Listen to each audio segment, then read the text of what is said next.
pour répondre à la pute de Samuel Eto'o, qu'on appelle Serge Tamba, et à ses sbires, qui ont décidé qu'en réalité, je serais leur cible pour cette année 2025. Mais Serge Tamba, tu nous perds du temps, tu perds beaucoup de temps, on aimerait avancer sur cette, je sais pas si c'est un combat ou si je sais pas trop quoi. Je pensais avoir fini avec toi, hein. Je pensais qu'on avait terminé. Tu es parti réveiller une histoire que j'entendais, qui a circulé sur moi en 2013. Comme étant l'objet qui m'a amené en prison. Donc, ce que je constate, avant de démarrer notre direct, nous allons donner la parole à la personne que tu es allé chercher pour venir prétendre que c'est d'elle que la presse camerounaise parlait au moment de mon arrestation en 2013. Est-ce que j'ai besoin de rappeler que de 2013 à maintenant, ça fait 12 ans 12 ans pendant lesquels j'ai été au Cameroun, de 2013 à 2016 et de 2020 à 2023. En aucun moment, je n'ai été convoqué dans un commissariat pour une confrontation avec quelqu'un dans le cadre d'une affaire de voiture. En aucun moment, je n'ai reçu une convocation pour venir m'expliquer sur une affaire de voiture au Cameroun. Mes bureaux, que ce soit ceux de l'Omnisport ou ceux de Vogada, ont toujours été au bord de la route. Je suis une personne suffisamment connue, je ne dirais pas au Cameroun, mais dans la ville de Yaoundé, qui ne passerait pas inaperçu si jamais il avait existé un avis de recherche sur moi. Et maintenant, j'apprends même que, malgré le fait que des gens déposent plainte contre moi, j'aurais tellement de la faute au Cameroun au point où, malgré les preuves évidentes d'une escroquerie aggravée, dont je serais l'auteur, les services de gendarmerie et de police m'ont quand même laissé circuler librement. Je ne le savais pas puisque, pour quelqu'un qui a quand même purgé, qui a quand même passé un séjour en prison, je ne sais pas où étaient ces soutiens qui m'empêchent aujourd'hui d'aller répondre depuis pratiquement 12 ans d'une affaire de voiture. Bon, tous les jours, on découvre, on découvre. Donc, ce que j'ai fait, parce que j'ai l'impression que vous ne relayez pas bien cette histoire, j'ai décidé qu'on entende notre ami et qu'on analyse ensemble. Parce que je vous ai dit au fur et à mesure, vous envoyez vos supposées preuves ou alors vos supposés éléments. Je vais analyser avec vous pour qu'on puisse se faire notre propre idée. Et donc, nous allons écouter la personne qui m'accuse de détenir son argent. Une fois de plus. Je sais pas Je supplie. Viens me remettre mon argent. Parce qu'en réalité, c'est peut-être la énième plainte. J'ai saisi la justice. Je sais pas si vous entendez. J'ai toutes les preuves. Voici l'avis de recherche. Voici la plainte déposée à la Légion, à la première région gendarmerie du Centre. Voici l'ordre de virement faux que tu m'as envoyé depuis Nantes. On m'a arrêté même avec Oba. Voici le certificat de vente où tu as trompé la vigilance de la police en nous rassurant que c'était ton véhicule que tu étais en train d'acheter via la SGPC. J'ai saisi Interpol. Voici la lettre de restitution que Tractafrique m'avait remis. Comme je l'ai dit, compte tenu que je suis chef de famille, j'ai voulu remettre ce véhicule pour éviter les poursuites judiciaires. Et ils m'ont promis que si jamais je réussis à mettre la main sur toi, ils vont m'aider. Voici la papier. Et à la fin, c'est même que le troisième avis de recherche. Parce que comme c'est toi, tu réussis toujours à passer. Même quand on t'arrête, c'est quand même toi. Pour ça, je te donne le chapeau. Donc nous avons écouté ce monsieur qui refuse de nous donner son identité, qui refuse de nous publier le certificat de vente. Mais j'ai essayé de faire 5 captures d'écran, les amis, et j'ai constaté que son certificat de vente n'est pas signé. Les amis, lorsque vous avez un certificat de vente, le vendeur et l'acquéreur signent le document. Si sur ce document, je dis encore, je réitère, j'ai de l'argent à la Fondation Marlène Mvutu, j'interpelle ici Serge Tamba. Si sur ce papier écrit certificat de vente, il y a mon nom, il y a ma signature, je m'engage devant les Camerounais à ce que demain matin, je vous ai donné rendez-vous hier, vous n'avez pas publié, à remettre l'argent à ce monsieur. Mais je dis, puisqu'il est question de mon honneur, que devant Dieu, je n'ai jamais rencontré ce monsieur qui fait la vidéo. Je n'ai jamais été à un commissariat ou à un autre lieu faire une décharge dans laquelle je vendais une voiture. Et je voudrais que ceux qui sont derrière cette cabale nous prêtent au mot, puisque un certificat de vente se fait devant une autorité judiciaire. Je demande à Serge Tamba et à leur relais de nous publier le document dans son intégralité. Parce qu'en réalité, la seule chose qui me lierait à ce monsieur, c'est le certificat de vente. Et le certificat de vente qui l'a rassuré sur le fait que je pouvais lui laisser une voiture que j'avais prise en location. Mais nous allons analyser ces dires. Nous allons analyser ces dires. Et chacun se fera sa propre idée. Il dit que, au moment de faire la transaction, la carte grise du véhicule que j'ai mis en location était au nom de la SGBC. On commence par ce premier élément. Les amis, la carte grise d'un véhicule est la preuve de la propriété du véhicule. C'est-à-dire, la carte grise renseigne à qui appartient le véhicule. Tous ceux qui ont déjà pris parce que Tractafrique fait ce qu'on appelle des locations longue durée. Pour des professionnels, c'est-à-dire des sociétés, des gens qui font dans le transport. Je vais m'arrêter là pour commencer d'abord à vous expliquer le fonctionnement de Tractafrique. Tous ceux qui font le transport urbain, c'est-à-dire les bus, les agences de voyage que vous voyez là. Ces gens n'achètent pas ces véhicules cash. Ceux qui font les cars de transport. Tu vas chez Tractafrique, tu crées ta société, tu vas prendre une voiture là-bas et tous les mois tu payes un loyer. Tu peux prendre sur 10 ans, tu peux prendre sur 5 ans. Dans le contrat, Tractafric s'engage à faire de l'entretien et tout ça. Tous les transporteurs, c'est ce qu'ils font. On peut te demander une avance, par exemple, sur une voiture de 80 millions, tu peux avancer 20%, c'est-à-dire 16 millions. Et lorsque tu déposes 16 millions, tous les mois te coûtent peut-être 400 ou 500 000. Donc c'est des locations longue durée pour des professionnels. Pendant que je parle, chacun de vous peut aller vérifier. Tractafric ne fait pas de location avec des individus. Tractafric ne loue pas les voitures, et généralement c'est des voitures neuves. Et ce type de voiture, la carte grise est au nom de Tractafric. La carte grise, puisque Tractafric n'est pas l'autorité camerounaise qui délivre comment vous appelez ça, les cartes grises. Une voiture, pour qu'elle soit immatriculée au Cameroun, va au service des transports, qui demande la preuve que le bien t'appartient avant de te donner, de mettre ton nom dans la carte d'identité de cette voiture. Parce que la carte grise, c'est la carte d'identité de la voiture. Et donc, lorsqu'il s'agit d'une location longue durée, la carte grise est au nom de Tractafric, parce que c'est Tractafric qui est le propriétaire de la voiture, et il met ça à ta disposition dans le cadre de votre contrat. Et donc, notre ami nous dit que la carte grise qui a servi à la caution ou alors au gage que nous avons fait devant le commissariat était au nom de la SGBC, c'est-à-dire Société Générale des Banques du Cameroun. Au même moment, il présente un document de la SGBC dans lequel il dit que c'est un faux virement que je lui avais fourni. Moi, je ne connais pas son nom. Donc, je dis que dès maintenant, pourquoi Benji ne nous publie pas le certificat de vente qui va nous indiquer le commissariat, le montant que le monsieur me réclame, parce qu'il dit qu'il vient me donner mon argent, on ne connaît pas le montant. Combien est-ce qu'il m'a remis? Il m'a donné l'argent, quels étaient les contours, c'était un prêt, c'était mon show, c'était comment, je ne comprends pas. Mais moi j'ai dit, j'attends le document de vente, ou alors le papier que j'ai signé à ce monsieur, et je m'engage devant les Camerounais à lui remettre son argent. Mais comme je sais qu'un tel papier ne peut jamais sortir, nous allons rester dans la surenchère pour les réseaux sociaux. Parce qu'en réalité, je vous ai dit mes chers amis, lorsque je suis interpellé, arrêté au Cameroun, mon arrestation tournait autour des gens du football, de la famille de Chantal Biya, parce que l'Assemblée Benoît que je vous ai présenté. D'ailleurs j'ai vu Boris Berthold le présenter entièrement, parce que c'est difficile de trouver ses photos, je vais vous le présenter.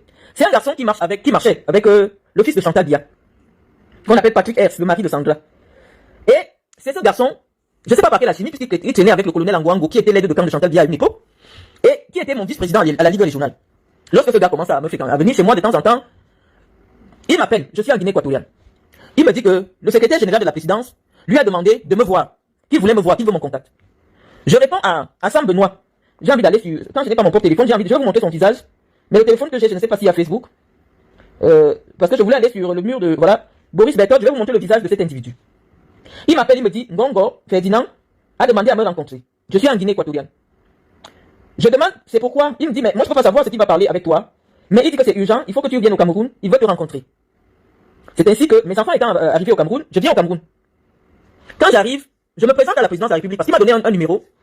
Je me présente à la présidence de la République le jour que Hassan Benoît m'a dit que Ngongo allait me recevoir, il insistait qu'il voulait me voir et tout ça. Lorsque j'arrive à la guérite, les gens de la guérite me disent que non, quand le secrétaire général doit recevoir quelqu'un, c'est eux qui envoient le nom au niveau de la guérite. Et quand tu arrives, tu te présentes. C'est comme ça que moi je commence à sentir l'histoire un peu bizarre. Et je repars à l'hôtel Montfébé. Quand je suis à l'hôtel Montfébé, je rencontre le sénateur, un ami à moi, le sénateur Ngalingwa. Je lui dis, mon grand frère, c'est toi qui fréquentes les gens de la présidence. Depuis une semaine, on me harcèle, on me dit que Ngongo veut me voir, Ngongo veut me voir. Moi je ne le connais pas, je ne l'ai jamais rencontré. Je ne sais pas de quoi il s'agit. Parce qu'à un moment donné, quand Hassan Benoît m'appelle, me dit même que c'est un ordre, ce n'est plus qu'on demande ta volonté, Ngongo dit qu'il veut te voir. C'est comme ça que je donne le numéro, parce qu'on m'avait donné le numéro du secrétariat de Ngongo. Quand j'arrive à la guérite, je dois appeler le numéro du secrétariat. Je donne maintenant le numéro au sénateur Ngalingwa. Le sénateur me dit non, ça ne peut pas être un numéro de la présidence. Et ça ne peut pas être un numéro du secrétaire général de la présidence. Donc ces gens m'ont fait venir au Cameroun, après avoir tissé une histoire pour me faire arrêter. Et cette histoire a tellement de ramifications, mais j'ai dit, le seul document qui peut m'innocenter pour cette humiliation que j'ai subie au Cameroun, et que je continue à subir, c'est le document du certificat de vente. Donc c'est juste en bas. Moi je peux m'asseoir ici, je sors un lot de papier. J'ai fait mes petites enquêtes. J'ai fait mes petites enquêtes. Je peux m'asseoir, je montre un lot de papier.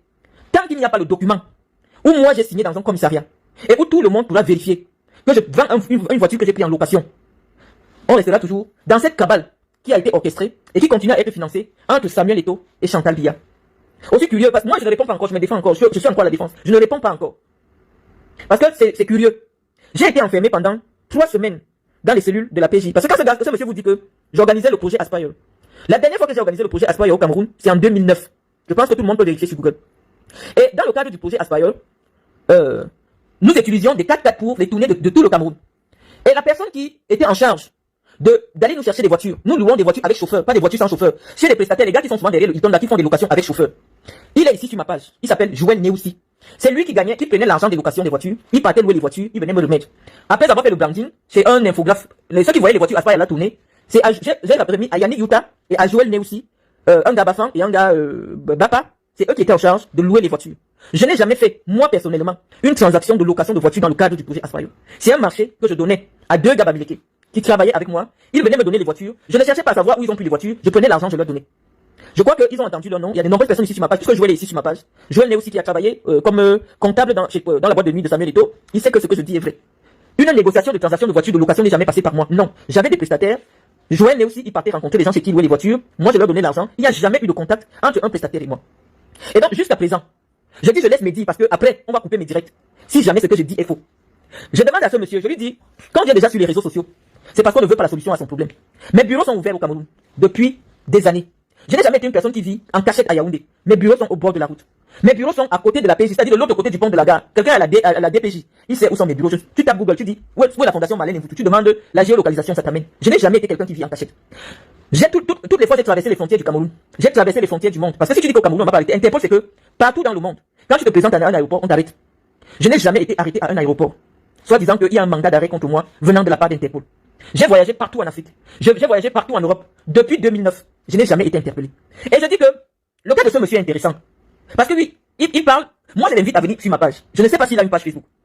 Pour qu'il y ait une confrontation directe entre nous.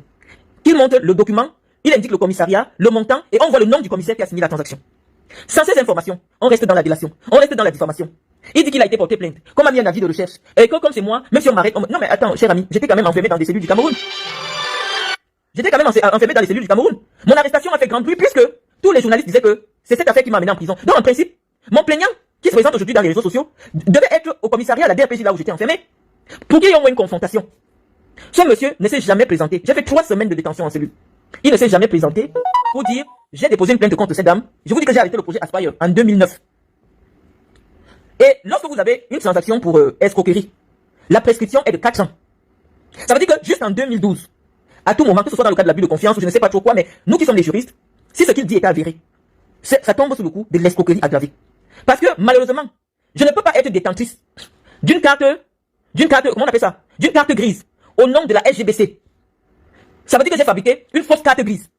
Que ce monsieur vient nous dire, est-ce qu'il a remis la carte grise à Tractafrique? Puisque Tractafrique ne peut pas avoir une voiture qui lui appartient. C'est Tractafrique qui est concessionnaire, mais écrit SGBC.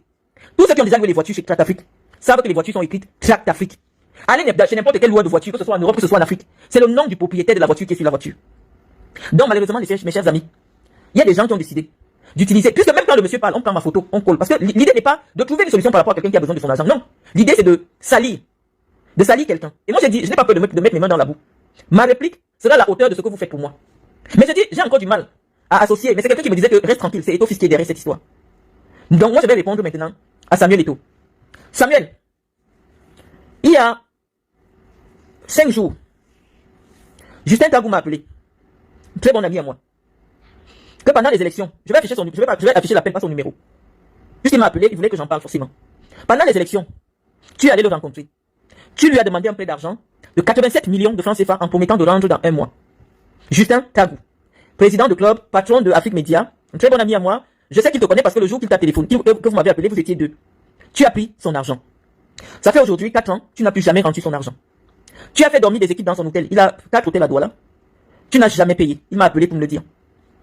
Toi, tu es un malhonnête. Ça se sait, tout ce qui te prête de l'argent, tu n'arrives pas à le rendre. Mais moi, je ne suis pas en compétition avec toi, Samuel. Je n'ai jamais été en compétition avec toi parce que je n'ai pas le cœur de faire ce que tu fais. Tu viens de loin. Tu es sorti de la poussière, de la misère. Et pour arriver là où tu es arrivé, il a fallu que tu te battes. Il a fallu que tu te compromettes. Et dans tes compromissions, Samuel, tu as mis les mains là où tu ne devrais pas mettre.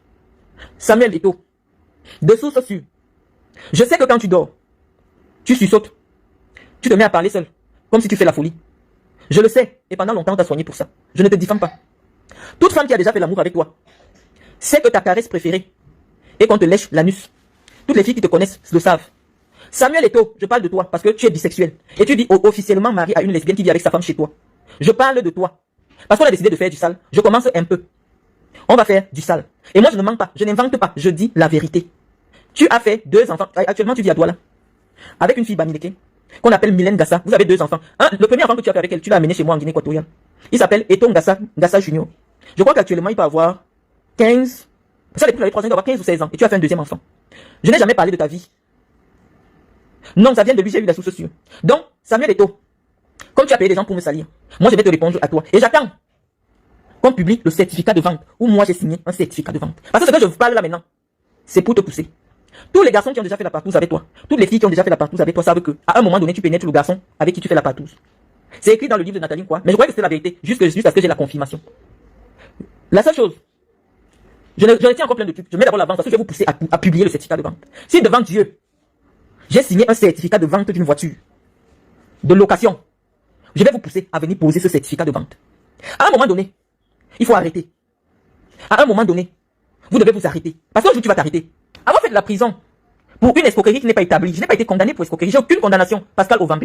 Voilà quelqu'un qui me dit, oui, je confirme, c'est ma cousine, même mère vivait à Bonapiso, la fille de Maître Ngassa. Voilà. Moi, je ne mens pas. Tout ce que je vais dire, il y a des gens qui peuvent confirmer. Samuel et toi, 2 enfants avec elle. Ils vivent ensemble à Douala. Leur premier enfant peut avoir 16 ans aujourd'hui.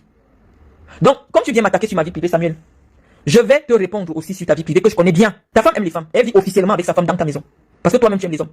Ce n'est plus un secret puisque Tagou m'a appelé. Il me dit, Malek, il y a plein de petits garçons qui se plaignent que tu casses le derrière des enfants. C'est Tagou, je cite le nom. Je cite le nom. Donc, pas échelon, pas échelon. Et je veux que vous publiez le certificat de vente où moi j'ai signé la vente de la voiture. J'envoie d'abord 2 petites bombes. On va faire ce On va le faire.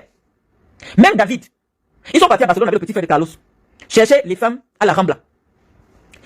Sur les Ramblas à Barcelone. C'est les grandes avenues. David a pris un garçon. Il était avec Obos. Ils ont pris une chambre d'hôtel, il a couché avec le garçon. Il a dit à Obos que, hey, les fesses d'un garçon sont bien. La femme malgache, qui est à Paris, qui vous fait les remèdes. Je la connais, son nom va sortir. Donc Samuel, je suis prête pour l'affrontement. Parce que j'ai eu la confirmation que tu as dit au garçon là de me faire du sale, de mentir sur moi, de venir avec des papiers, de faire tout. J'ai dit que c'est une affaire. J'ai arrêté de faire Aspire en 2009 au Cameroun. De 2009 à 2025, je n'ai jamais été convoqué dans un commissariat pour une affaire de voiture. Apparemment, on me cherchait. Apparemment, il y avait un avis de recherche sur moi pendant que j'étais au Cameroun. Pendant que j'étais en prison, il y avait un avis de recherche. Donc moi, je vais vous pousser à venir poser le fameux certificat de vente avec mon nom et ma signature. Parce qu'à un moment donné, il y en a marre, Samuel. Je sais pas ce que je te dois. Même lorsque je suis enfermé, c'est Landry, le gendarme qui me faisait ma sécurité, qui m'a dit que tu l'as appelé. Tu as appelé Bifouna Dongo. Même Bifouna dit que mais Marlène, tu as des problèmes avec qui? Puisque les pressions viennent de loin, même les Samuel Eto'o appellent. Combien d'enfants de maman se plaignent que tu couches avec les garçons, là, les petits garçons? Lorsque les gens commencent à se plaindre que tu vas ramener l'homosexualité dans les lions et donc c'était pourquoi? Ce sont les conditions de vos choses, hein. Ce sont les conditions de vos choses. Mais j'ai dit, moi je n'ai pas une milice cybernétique. Je vais venir te répondre, Samuel. Je vais te répondre. J'attends, avec les Camerounais, nous attendons le certificat de vente. Filmez-moi le certificat de vente, vous plaquez sur Facebook. Je vais assumer. Je dis que j'attends. Serge Tamba, j'attends. Ce n'est plus un genre, ne cache pas, Samuel couche avec les hommes. Peut-être parce que j'ai dit ça en brossant comme ça, c'était juste une petite. Oui, Samuel couche avec les hommes. Il est bisexuel, c'est pas caché. On doit désormais assumer nos sexualités. Parce que les gens qui nous écoutent ne peuvent pas savoir que. Mais pourquoi pour une affaire, non, c'est pas ça. C'est un mot que j'ai sorti qui a déclenché tout ça. Est-ce que c'est caché? C'est pas caché? Ce n'est pas caché? Il a pris l'argent chez Ben Kwaku, il a pris l'argent chez Justin Tagou. Justin Tagou m'a appelé. Et il me l'a raconté il y a 5 jours. C'est Justin Tagou qui m'a raconté l'affaire de tous les petits garçons qui se plaignent de ce que Samuel couche avec les enfants des gens. Tout le monde sait que Samuel est bisexuel. Tout le monde le sait dans notre milieu. Donc je sais que c'est ce petit mot-là qui a déclenché, vous êtes prêts à tout. Mais sortez-nous le certificat de vente. Est-ce que quelqu'un qui a déjà fait la prison, est-ce que, attends, je te dois de l'argent. Tu dis que j'ai pris ton argent. Dis avec le certificat de vente. Je dis qu'aucun commissariat ne peut laisser quelqu'un qui a signé un certificat de vente. Même si c'était ma propre voiture. Combien de fois la voiture de quelqu'un d'autre que je serais allé vendre? Moi je vais vous pousser à publier ce certificat de vente. Et avec les Camerounais, nous irons vérifier. Donc vous n'êtes pas caché, Serge Tamba, votre petite bande de Depso là, vous n'êtes pas caché. Vous n'êtes pas caché. Tu t'acharnes sur moi. Tu as tout dit sur moi. En 2013, on m'arrête. C'était par rapport à cette histoire, je ne comprenais pas. Je dis, aucun commissariat au Cameroun ne peut enregistrer une transaction avec une carte grise qui n'est pas à ton nom. Même si tu n'as pas encore fait la mutation de la carte grise, tu avais le certificat de vente. Ça veut dire quoi? Premier certificat de vente et le deuxième certificat de vente. Ça veut dire que si la carte grise au nom de la SGBC, je dois avoir le papier qui me lie à la SGBC. Ça veut dire soit le certificat de vente, soit la promesse de vente, mais quelque chose qui me lie à la SGBC. Ce n'est pas parce que tu as la plainte. Alors que tu ne m'as jamais rencontré. J'ai dit aux Camerounais que je n'ai jamais rencontré ce monsieur. Et la seule preuve que nous pouvons avoir, qui va nous dire si j'ai déjà rencontré le monsieur, c'est le certificat de vente, parce que ça se fait en présentiel. Et si tu fais un certificat de vente, tu n'es pas présent. Il y a ce qu'on appelle la procuration. On est fatigué. Ma vie ne vaut pas. Je ne sais pas. Pourquoi vous vous acharnez à me salir à ce point? J'ai dit les choses arrivent. On commence un peu. Depuis le matin, je vous dis, je n'ai pas envie de salir Samuel. Parce que ce que moi je sais de Samuel, c'est la vérité. La vraie vérité, pas qu'on m'a dit. Je parle juste de ce que j'ai vu. Et quand quelqu'un me dit quelque chose, je dis son nom. Donc, moi, je suis fatigué de votre diffamation. On va se dire les vérités. Je veux le certificat de vente. Vous avez parlé de cette histoire en 2013, donc c'est du réchauffé. En 2013, la dernière fois que j'ai fait Aspire au Cameroun, c'était en 2009. Donc, de 2013 à maintenant, c'est une affaire il y a peut-être 16 ans. Tu prends quelqu'un, oh, j'ai porté plainte à Marlène, mais comme c'est Marlène, on ne peut pas l'arrêter. Mais la prison que j'ai fait au Cameroun, c'était un avatar de moi, c'était quoi? C'était mon esprit qu'on avait arrêté. Pour une histoire même, il n'y avait pas de plaignant. Combien de fois? Ta fille, c'est un grand groupe européen. Tu prétends que j'ai pris une location longue durée. Déjà, les locations longue durée ne se font pas avec des individus. Ça se fait avec des entreprises. Ça veut dire que mon entreprise est partie louer une voiture chez Trantafrique. Et mon entreprise t'a vendu la voiture. Alors qu'elle était encore en location. Je n'ai pas porté plainte de diffamation. Voilà. Je ne lisais pas vos commentaires. Hein. Je ne lisais pas vos commentaires. Ce que j'ai dit, j'assume. J'attends votre retour. Tamba, Eto'o couche avec les hommes. Toutes les femmes qui sont déjà allées avec Eto'o ont été témoins Je ne parle pas de la diffamation, c'est dans un livre. Je parle de ce que j'ai vu. Donc si je dis que, on dit souvent, je dis non. Ernest Obama m'a dit que Samuel couche avec les hommes. Ernest Obama, c'est qui me l'a dit. Et j'étais au Hilton, je mangeais avec Ernest Obama et une femme et une fille. Après, pour moi, j'ai des amis manger. Ernest Obama m'a dit, Marlène, est-ce que tu sais que Bruno Bidang est homosexuel? J'ai dit non, je ne sais pas. Il me dit qu'il va avec les hommes. Il me dit même Samuel, devant Dieu. J'ai regardé Ernest comme ça, j'ai dit, mais il me dit, mais attention, ce sujet. Donc assumez vos vies. Assumez vos vies. Moi, l'information qu'on m'a donnée tout à l'heure, c'est que c'est lui qui vous demande de venir m'insulter. Je dis que ça arrive. Maintenant, je m'assois pour répondre à Samuel et tout. Ce que je dis est écrit dans les livres. J'ai cité les noms des témoins. Si ce que je dis n'est pas vrai, Ernest aurait fait une vidéo. Parce que Ernest Obama m'a appelé. J'étais avec Ernest Obama. Il m'appelle, il me dit qu'il est parti superviser l'inauguration du salon de Coco Emilia. Je dis, tu parles là-bas pourquoi? Mais c'est Samuel qui m'a envoyé. Coco Emilia est la femme de Samuel et tout. Et que comme Coco Emilia sort aussi avec moi les comptes, Ernest est là, Ernest peut témoigner. Donc moi, tout ce que les gens m'ont déjà dit, tout ce que je sais que moi j'ai déjà vu, je vais dire. On va parler sur Facebook. Et moi, tout ce que je vous demande, c'est publier le certificat de vente. Tous les cas, on va aller vérifier avec les Camerounais si c'est vrai. Je n'ai jamais signé un certificat de vente avec ce monsieur. Je ne l'ai jamais rencontré. Nous voulons voir le seul document que nous voulons voir. Un avis de recherche, pas dire que Marlène Mvutuma avec sa voiture, je porte plainte. L'avis de recherche ne donne jamais le motif pour lequel on recherche quelqu'un. Il y a eu des avis de recherche sur moi, certainement, puisque j'étais arrêté au Cameroun. Mais ce qui me lie à la personne, puisque nous sommes au tribunal moral, c'est le certificat de vente. Donc je veux voir le certificat de vente sur tous les réseaux sociaux. Avec mon nom, ma signature, ma pièce d'identité et le nom du commissaire qui a signé. À un moment donné, nous sommes tous les fils et les filles d'un même pays.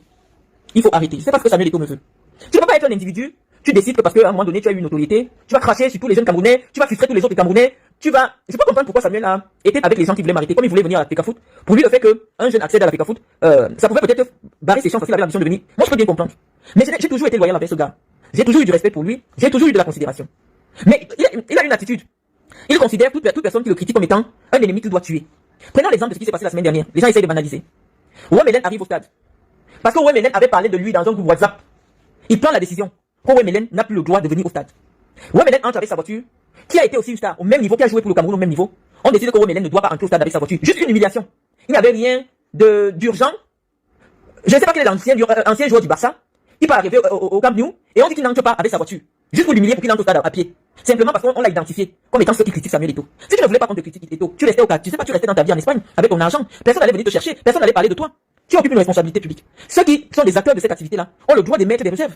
Je ne sais pas où tu as appris la dictature, je ne sais pas où tu sors, je ne sais pas où tu as été à l'école, je ne sais pas où tu as vécu, mais toute personne qui dit quelque chose de concret pour toi, tu cherches des gens qui vont te faire des salamalek. Parce que d'ailleurs, on m'a expliqué que tu dis que tu aimes coucher avec les hommes parce que tu prends le pouvoir des hommes. Et tu aimes coucher avec les femmes mariées parce que tu prends le pouvoir de leur mari à travers elles.